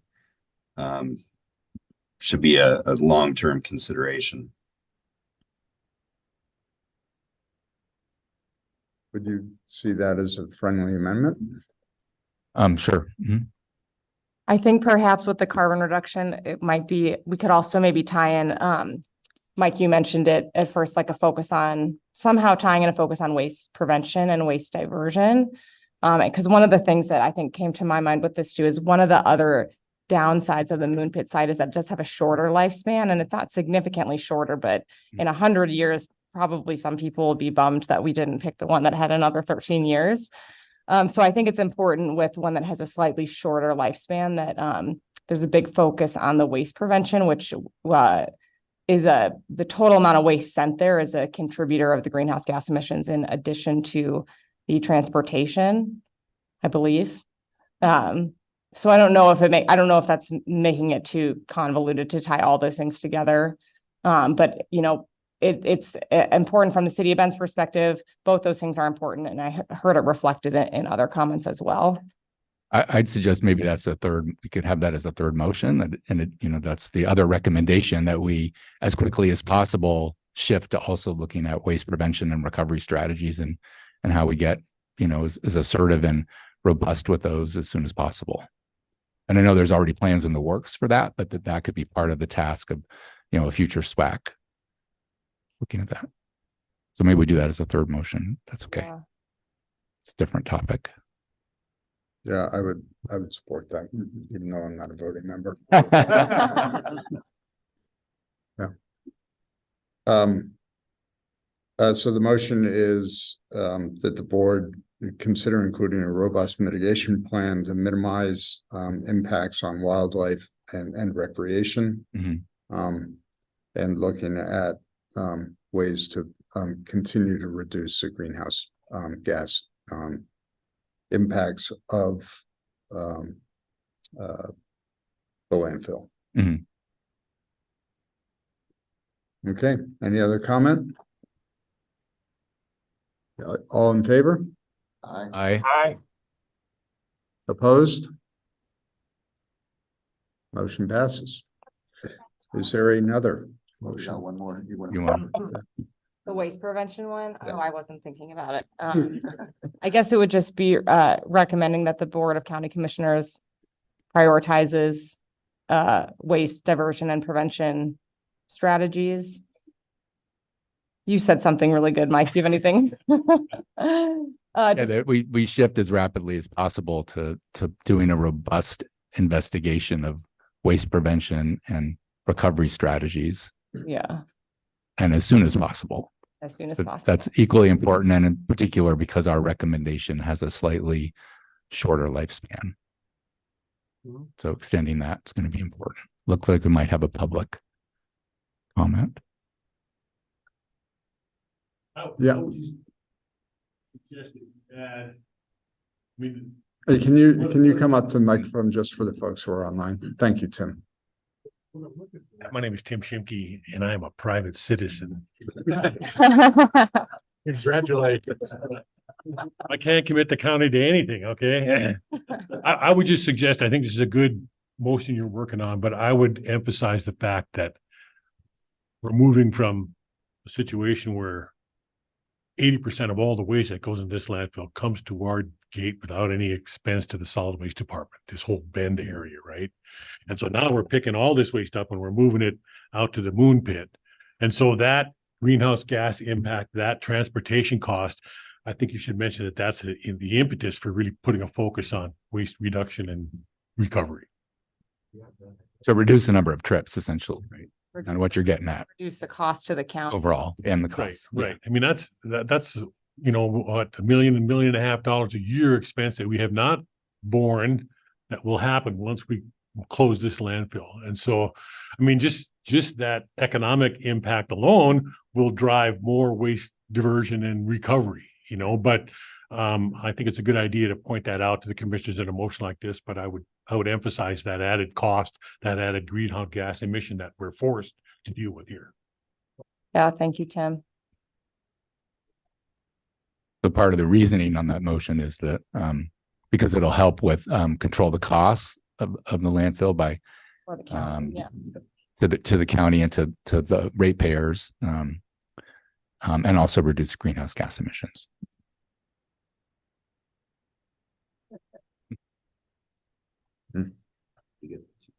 Kinda. Yeah, the Question. yeah, the Board of County, do you have a question? No, there was one. Yeah, Yeah, the colors. I'm Phyllis, and is this the last meeting? yes, So I just wanted to thank you all. all right. Thank you. To be able to be part of this process. Thank you. All right, so we have a motion and a second for the Board of County Commissioners to prioritize waste prevention and reduction and to move as quickly as possible to implement these strategies to reduce costs and environmental impact of wasting. How's that? Sure. I think we want to say waste prevention and recovery. Got it. Waste and recovery. Environmental impacts and greenhouse gases. All right. Got it. Yeah. All right. Any other comment? Sure, I second that motion. You seconded that? Yeah. Cassie moved and I second. All right. All in favor? Aye.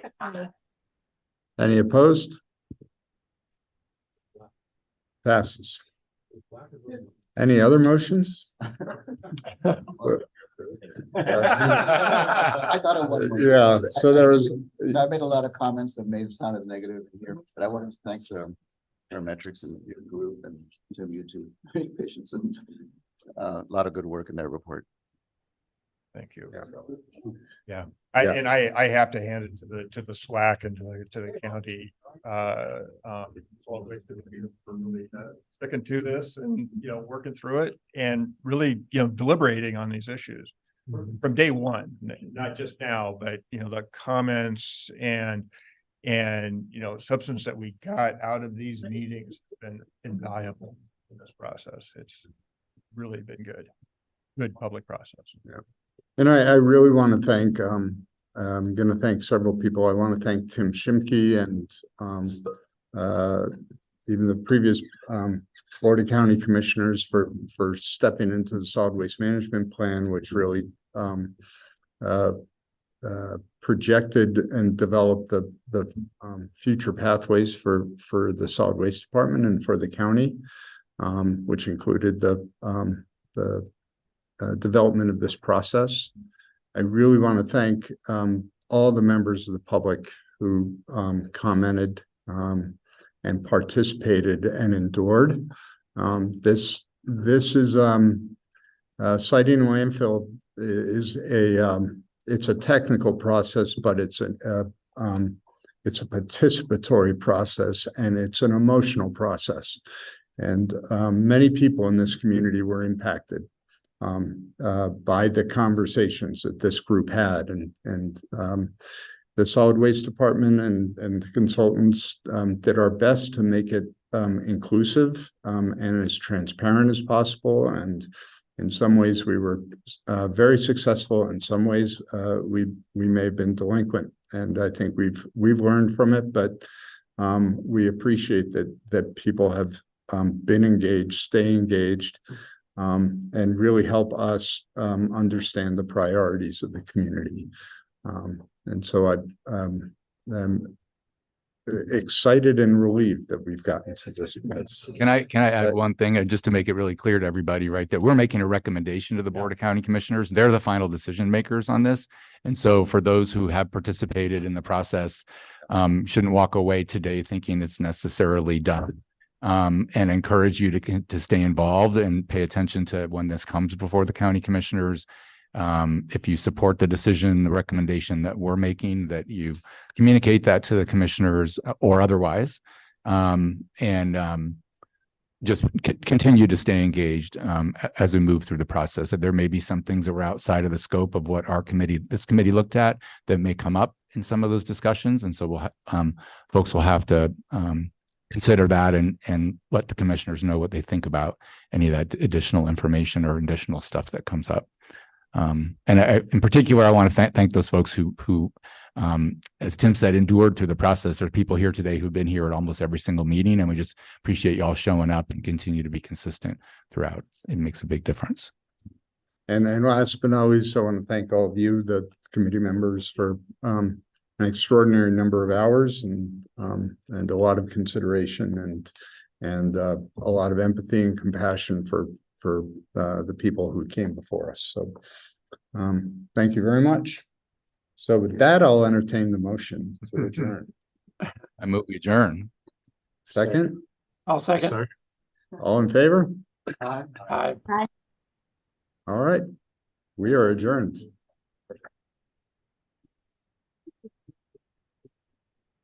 Thank you all. Have a good day. We do not yet.